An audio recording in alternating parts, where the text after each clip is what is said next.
Ran away from my family 15 years ago after discovering my best friend and boyfriend had betrayed me, but now, as I consider reconnecting. This is a story that started some 15 years ago. It really impacted my 33F life, so please bear with me. When I was 18 and in my senior year of high school, I really believed my life was on a good track. I lived with my parents and 4 siblings, 23 male, 22 male, 20F, 14F, and spent most of my days hanging out with my best friend Ashley, 18F, and my boyfriend of 3 years Kyle, 20M. Both Ashley's and Kyle's parents were best friends with my parent, so I knew both of them since we were in diapers. We spent holidays together, birthdays, and visited each other all the time as we lived in the same town. Ashley's been my friend for 18 years and she truly was the person I trusted with everything. Sometimes our parents would joke that we are connected by the hip as we were together all the time. I've been dating Kyle for the last 3 years. I believed he was the love of my life and the one I would eventually marry. We were quite serious and even talked about getting married after he finished college. He was a sophomore at that point. Although I had every plan on going to university, I was quite content with the idea of being married to Kyle and being a stay-at-home mom. My parents loved Kyle and supported our relationship. I really was happy. I think I should note here that my sister 20F was also dating Kyle's brother 23 male and that all our siblings were very close. One day, at the beginning of the school year, I noticed that Ashley was being very melancholic and detached. After a while of prodding, she told me she was pregnant. I was very surprised because I didn't know she and her boyfriend broke up a while ago and I didn't know she had anyone else like that in her life. I asked her who the father was and she didn't want to talk about it, but in a way implied that the ex was the father. She was absolutely distraught, so I dropped the topic and just consoled her. I was with her when she told her family and while her parents were disappointed, they promised to support her in whatever she decides. They tried to make her share the dad's name but she refused and made me promise to stay quiet. They did not know she had a boyfriend at one point. I was there for her for the next 9 months. I went with her for an ultrasound, doc's appointments. I was there for her when she was bullied in school for being pregnant. I helped her set up the nursery. I was there when she was sick or just felt down. I held a baby shower for her, went shopping with her. I even took some parenting classes with her. We chose names together and she even asked me to be with her in the delivery room. I noticed that the pregnancy was really taking a toll on her emotionally and physically and I tried to support her in every way possible. She was my best friend, always there for me and I loved her. Some 2 weeks before her due date I went to the mall to run some errands and ran into her ex. Although I promised never to contact her, the knowledge of my friend's emotional state sent me into a fit of anger and I confronted him. I gave him a piece of my mind, told him what a piece of shit he was for leaving his ex pregnant and alone and not caring for his unborn child. He was shocked and said that he had no idea what I was talking about. Ashley never told him about the pregnancy and when I told him she was 9 months pregnant at the time, he said that it was not possible for him to be the father as they broke up over a year ago and had no relations since then. I was confused but apologized for yelling at him in the middle of the mall. After that, he became snarky, said some nasty stuff, and mentioned that maybe I should ask Ashley's friend Kyle if he is the daddy. I didn't really think about his words in any way. Kyle and Ashley have been friends their entire lives. We were always very close, because of our parents' relationship, but they never showed any sign of being anything more. That evening my younger sister, 14F, and I were preparing to have a movie night. I began ranting to her about confronting Ashley's ex and his words. My sister, who is usually very outspoken, got quiet and didn't really respond to anything I said. After a while, she excused herself and went to the bathroom. I decided to go and get some snack and went downstairs to the kitchen and heard younger sister berating my mother. This part of my memory is really fuzzy as I was dealing with lots of emotions. My sister told my mom about me running into Ashley's ex and his words and told my mom she no longer wanted to hide from me the fact that Kyle was Ashley's baby's father. I was shocked. Absolutely shocked. I stumbled into the kitchen and demanded an explanation. Both my mom and my sister became white as a sheet when they saw me and my sister started crying her eyes out. My sister explained to me, some things I also learned from other people later, that appeared during the end of the summer break. Kyle and Ashley attended the same house party, got drunk, and slept together. Ashley got pregnant and told Kyle but they were both ashamed and afraid of telling me. They also didn't share this with their parents. Ashley however couldn't keep the secret and told her mom and dad, who told Kyle's parents and later to mine as well. This all happened when Ashley was in her first trimester. By her second trimester all of my siblings, Kyle's and Ashley's siblings knew about this. Everyone, except for me. I simply cannot explain the way I felt. I was physically ill for the next 3 days and I couldn't speak to anyone. My parents were apologetic but explained that they didn't want to see me hurt or ruin everyone's relationship. I did not speak with Kyle or Ashley, although they bombarded my phone with messages and calls and also came to my house. I refused to see them. At one point Kyle's mom came to our house and my mom allowed her into my room. While I was lying in my bed still ill and just emotionally drained from the betrayal, she tried to convince me to forgive them and how Ashley and the baby need me. I said nothing. 2 weeks later Ashley went into labor. I learned from my parents that she had a hard delivery, she lost a lot of blood and needed an emergency C-section. Kyle apparently was at the birth. I was distraught, inconsolable. Because of the betrayal by both, because I planned to be there and now physically and emotionally couldn't, because I was looking forward to this moment for months. So many reasons. My older sister immediately went to the hospital to be with her boyfriend. My other siblings weren't at home, so I was left alone with my parents. All I wanted was to lay in my bed or cuddle in my bed with my mom and cry all my feelings out.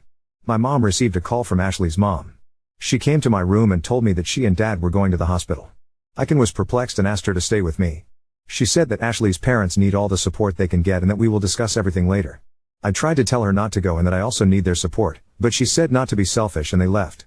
I was left alone at the house and I just couldn't comprehend what happened in the last few weeks. I couldn't believe that my parent would go and support someone who hurt me so much, while I was also here suffering. Am I really selfish to think like that? I don't know when, but my sadness turned into rage, the kind I never experienced before. In a fit of combined emotions and feelings of betrayal, I started packing my bags and decided to leave home. It didn't take a while, but I started having second thoughts and just sat in the living room feeling empty. After a while, I received a text from my sister. The text said that Ashley gave birth to a healthy girl and that they were both okay. She attached a pic of the newborn and told me they named Sarah, the name Ashley and I chose some month ago. She sent a second text a while later, telling me that my parents and she were going to join Ashley's and Kyle's parents and going to a bar in the town to celebrate. I don't remember much after that. I think I was just consumed by everything and my memory is very foggy. I left. I took a train and left. I stayed at a hostel in Phoenix for a while. I got a job at a store and planned to finish high school there. My parents, siblings, Kyle, and Ashley tried to contact me. My mom was sending me a panicked voicemail, demanding me to come back. They also reported me as a missing person, but I don't think it went anywhere as I was 18. Anyway. Soon afterward I met Dean, 21M. He also lived in Phoenix and had a complicated relationship with his family. We really connected and became friends soon. He helped me a lot at that time. I struggled. I had no idea how to take care of myself or how to, literally be an adult. He introduced me to his group of friends, helped me finish high school, I moved in with him and his friends. He helped me deal with my pain. I really struggled at one point and also had some regrets. I wanted to see a therapist, but I most definitely couldn't afford it. He was there for me and supported me through everything and I don't think I would have lasted long without him. We began dating after a year. He inherited some money from his grandpa and decided to move across the country to the big city. Although we weren't together for long, he asked me to go with him. I was a bit reluctant because we both had a lot of emotional baggage and I was still very insecure in my situation, but I did go. We moved, got jobs, and tried to survive. Soon after my 21st birthday, we decided to get married. It was a crazy, spontaneous decision, but we did it. I enrolled in university and Dean helped me pay for it. He himself opened a company that took off and we were able to live more comfortably. I was in uni and also work at a part-time job to contribute. We had our ups and downs but somehow survived. After uni, I started working in his company and we slowly built it up. When I look back now, I don't think I was in love with Dean when we got married. I loved him, but I wasn't in love. But he was there for me, always, unconditionally, and today I don't think I could love him more. He is the love of my life. We've been married for 12 years now and we have a 2-year-old son and a 6-month-old son. Sometimes I regretted leaving my family behind, but I just couldn't go back. It was very painful.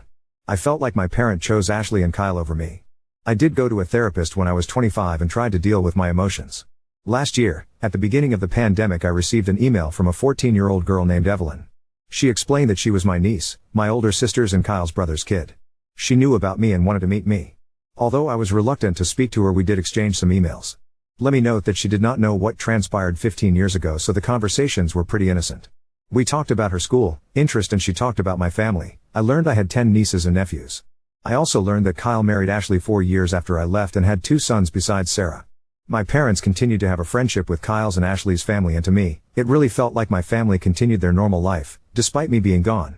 She tried to talk to me about what happened, but I didn't really think it was my place to explain things to her, so I simply said that relationships change and things happen in life that make us go our separate ways. We continued talking ever so often for almost a year. In her email, this January, she expressed how the pandemic had a big effect on her entire family and how my parents were struggling to keep their house and both my brothers lost their jobs and struggled to keep up with the cost. I was surprised at her knowledge of this as she was only 14, but the hardship was also causing tensions between her parents. I started to deal with a lot of guilty feelings and regrets. I also just had my baby, so that was causing me lots of emotions. I talked to my husband and he was very supportive and told me that he would be there for me for whatever I decide. We are financially stable and the pandemic didn't have a great impact on our finances. We are not rich but are able to live comfortably. After learning some more details and talking with Dean, we decided to help my parent with their house. A week ago we flew back to my home state. I saw my family for the first time in 15 years. I had so many emotions, regrets, pains from the past, Feelings of betrayal. My parent was, I think, relieved to see me. It was just such a weird day. We had a lengthy conversation and agreed to try and have some sort of cordial relationship. It's been so long and I am very awkward with them. Sometimes they feel like strangers. Dean and I spent a week there and we continued to have a conversation, and I truly believe that we were on a path to having a friendly, yet distant relationship. But that my mom started insisting I have a sit-down conversation with Kyle and Ashley. She explained that she wants to go back to the way things were. I told her I refused to talk to them. Although I moved on, I simply have no ties with them now and don't want to rehash anything with them. I told her I am prepared to try and establish a relationship with them as they are my family, and I truly came to care for my niece, but that I don't want anything to do with Kyle, Ashley, or their family. I never demanded them to cease their relationship with their friends, but I don't want one. Dean supports me. My mom called me selfishly and said that I simply must try and heal our relationship. I told her I will not negotiate and that it's on her to decide whether or not she wants to have a relationship with me. She said okay. But 2 days later I received a phone call from Kyle's mom. I did not give her my number, and she demanded, I talk with Kyle and Ashley as my return caused tensions in their relationship and their emotional health. I hung up. I called my mom and confronted her. Apparently, she gave that woman my number to heal our family bonds. I told her that she is choosing them over me again. She cried and yelled at me that I am selfish and that she just wants her family back. I hung up. It's been days since I spoke to any of them, although my mom and Kyle's mom keep on calling. Although I think I am right and I believe I should prioritize my well-being and the well-being and happiness of my husband, who has been behind me 100% and even told my mom off, and my sons, I am starting to have some regrets. I don't know if I should listen to my mom and speak to Ashley and Kyle. I question whether I was overreacting 15 years ago. I am questioning whether I am truly being selfish for not actively trying to repair the relationship. I would really appreciate any advice or opinion on what to do in this situation. Suddenly I am questioning the entire course of my life. I am so lost and I don't know what to do. Update 1. I never mentioned my little sister in my original post. Her relationship with my parents went downhill after I left home, and she went no contact with them when she was 20. I received her number from our older sister, and although it was awkward at first, it's been 15 years after all, we did start speaking again. She was very angry at me for leaving. A lot has happened in her life, and it wasn't the easiest. She has a toddler and a baby of her own, and I have to say that the kids have helped us bond again. She's my best friend and we talk every day. As for my other siblings, I'm in regular contact with both my brothers, although we aren't close. My older sister and I have a good relationship now, but last year we've had a longer period of not speaking. As she is married to Kyle's brother, it was hard for her to deal with all our and their family drama. We are cool now and I have a lovely relationship with my nieces and nephews. I didn't go to my niece's birthday party. It just seemed like it would be too hard for me. Now to my parents. This one is a little painful for me to write, and at the time it felt like I was reliving all those shitty emotions I had at 18. My mom didn't let up with her pestering over me not talking with Kyle and Ashley. Her calls for that continued for months, even after I was home again. It bordered on emotional blackmail. She blamed me for not honoring her wishes for her friendship problems and health problems, and even accused me of keeping her grandbabies from her. Last June I had my daughter, and it seems like that sent her completely over the rail. What I mean by that, 100 plus calls a day, messages every 20 minutes to pester me about random things, sending me updates about people I never want to know about. When she started pestering Dean, I was done. I was afraid to block her, so I spoke to my father. This was probably the first time in the last 17 years that we had a true heart-to-heart conversation. I was emotionally drained, tired from caring for 3 children, and just over everything. I've probably poured all my feeling and emotions onto him. What happened to them afterward, he doesn't speak much about it. Her calls slowly ceased, and something else must have happened because in August he filed for a divorce. My father and I are in regular contact, although I don't think we'll ever be back to normal. Mom is devastated. In August her calls became insane, and apparently not just with me. I've changed my number since then, and as of February, she has not been able to reach me. I've been told by one of my brothers that she has problems with anxiety and depression, and lost a lot of friends. I don't really know whether or not she continues to have a relationship with Kyle and Ashley's family. I don't want to have anything to do with her anymore, nor do I want her near my kids. The things she said to me, about me and about my husband, whom she really doesn't know, and after 15 years of no contact, is crazy. Although I regret not having a mom, I feel like trying and fighting to repair the little remnants of our relationship would be a waste of my emotional energy and just pure torture. As for Kyle and Ashley, I've received some calls from Kyle's mom, as I mentioned in my original post. I blocked her and no other calls have been received from anyone. I really don't know what they are doing or where they are. I've had no contact with them. The only thing that really happened is that in August, when shit went downhill, my Bill, Kyle's brother, brought me a letter apparently written by Ashley. I've not opened it and I really don't know if I want to. I feel like I've moved on from them, but on the other hand, I'm curious as to what she has to say after so many years. However, that in itself could bring back bad emotions. I'm doing okay now, with my babies and Dean, who is a real trooper in all of this. I'm trying to focus on my family, and I really hope that this is all behind me. Update 2. Dear everyone. I have no idea if anyone will see this, but during the last few months since I posted my update, I have received many messages with advice and words of support. I have no way of thanking you but know that your words truly mean a lot to me. I try to reply to everyone, but it sometimes takes me a while. A lot of questions have been asked in these messages and I can't answer them all at this time. I plan on updating soon. Just to quickly answer the most common ones, I have not read the letter yet. Soon after updating, I started therapy again and Dean and I decided that it would be best if I gave the letter to my therapist and let him decide when and if I am ever ready to read it. I have not spoken to my mom since the update. I've received messages on Facebook, from her and Ashley's mom, which is a first. The latter I didn't even read. I've since deactivated my Facebook for the time being. Neither Kyle nor Ashley tried to contact me via any social media. The only thing I know is that Kyle was asking my Bill for my address or number, but Bill refused them. That's when Ashley gave him the letter. Bill is in no contact with his family ATM. They are separated as per my Bill, but he does not know whether they are divorced or not. Last week my dad was in town, he does not know my address and has never been to my house. For the first time in almost 2 decades, we had an open, honest conversation. I have to admit it was a lot and I was not good for a few days afterwards.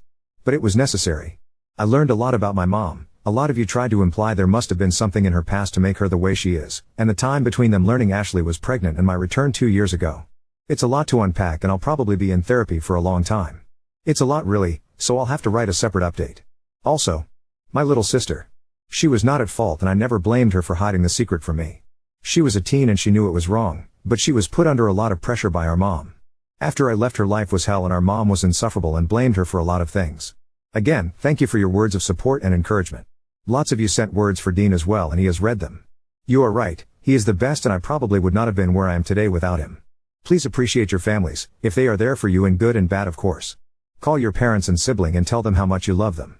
In moments like this, we realize how much we undervalue the good people in our lives. Update 3. She was never bullied before really, it started after she got pregnant. Our state is pretty conservative, so it wasn't well received that she was pregnant, and unmarried, and without a partner. There was no physical violence, people were quite mean and kept reminding her of her mistakes. I don't know if people knew that he was the father, I always just assumed it was because she was pregnant. I've learned from my dad that apparently they weren't hooking up with each other before, but that could be a lie, but apparently she did like him, so it wasn't really just an awkward, drunk one-night stand with just anyone. Knowing this fact would probably kill me back then, but I sort of assumed without being told. Her ex suspected it. They didn't date anymore at the party, but I think he also never liked Kay, so seeing them together like that was a red flag. I wasn't a party animal, nor was she, but they just went that day. I don't remember if they went together or separately, but I'd assume the latter. She did have other friends after all, who enjoyed night outs. The drunkenness part. I really don't remember them being that heavy drinkers. At least I never saw her drunk to the point that she was reckless or had a loss of memory. So I never really believed that part much, but I wasn't there. And really it doesn't matter, drunk or not, it was a betrayal. I read some of Kyle's texts back then. I never answered any of the phone calls or anything. I never spoke to them after I learned that he was the father. I kinda regret that now. Maybe it would have been more beneficial for everyone if I gave them a good earful, expressed all the pain, and gone no contact after that, but I just wasn't in the right state of mind and I was sick a lot back then. This current letter is from her and I haven't read it yet. At this point, I believe that my mom is grieving the loss of a tight family/friendship unit that we had when I was younger and some other relationship. She has yet to realize that none of her 5 kids speak or see her. None of her grandchildren see her. None of us, as far as I know, speak to her. That in itself would be the end for me. I can't imagine what emotional state she must be in. We all agree that we need psychological or psychiatric help. She refused. Dad and eldest brother tried, but you can't convince someone like that. Oop, I am sure he does now. His mom does, both Dean and I had words with her, his brother knows and I am sure others also told him. The kids were not there, but we never hid the fact we have 2 sons. Yes, I also have my assumptions about the letter. Though Bill said that she most likely wrote down the things she wasn't able to say back then. We never spoke again since I learnt the baby is Kyle's. Update 4. I have no idea whether they were in love with each other or whether she was in love with him before it all happened, or really if it happened only once or more times. They said only once. I think she liked him, but I always thought it was because we were such close friends. They blamed each other. I read only a couple of their messages and never talked to them. It's what I heard from my sisters, my father, etc. It seems they were desperate at the time, especially they married when the kid was 4/5. I know they are not together at the moment, but nothing more really. 2. I hope Kay didn't cheat. I wouldn't wish that pain on anyone, especially with 3 kids. His texts. They were typical I guess. He begged me to see him, talk to him. How he loves me and we can't break up, etc. etc. I didn't read all of them. He came to the house twice that I know of, but my older brother sent him away. He was very frantic in text and from what I heard in person. A was just sad and very persistent with a long text. I know some don't approve of me just ignoring them, but I was sick and devastated. I was dead to the world for a few days. 3. I do sometimes think that it may have been a one-time/one night thing, a mistake. But that one mistake turned into a months-long lie. While she was pregnant with his child, she allowed me to continue to date him, and plan things him and her. My sadness and anger aren't so much about them cheating, it's that I was lied to for months, and if my sister hadn't spoken, probably for years. Years. RS. E was no jealousy I'd think. There was no putting down in looks or people saying oh A is better looking, no E is prettier. 4. I do sometimes think that it may have been a one-time/one night thing, a mistake. But that one mistake turned into a months-long lie. While she was pregnant with his child, she allowed me to continue to date him, and plan things with him and her. My sadness and anger aren't so much about them cheating, it's that I was lied to for months, and if my sister hadn't spoken, probably for years. 5. I have a new number and besides my immediate family, bar my mother, no one from my old life has this new mother, so Kay's mom calling me shouldn't be possible. Kay's mom wasn't worried about me, just like my mom she insisted we repaired my relationship with everyone and claimed that my presence was now ruining their marriage and causing troubles all around. Unlike my mom, she was on her daughter's side. 6. The dads. My dad was mostly uninvolved in the situation. I don't know so much about the other dads, but I can say that the moms are wearing the pants in these relationships and they are all very forceful women. 7. With the sides of others. I'm just saying that if any of them wrote their own narrative in a Reddit post they would probably receive a lot of sympathy and maybe people would find me the problem. A few days ago I received a lot of comments from a user defending A and claiming that K raped her. This user accused me of pedophilia, despite everyone being 18 plus, and just saying really nasty stuff. So I guess that's my point.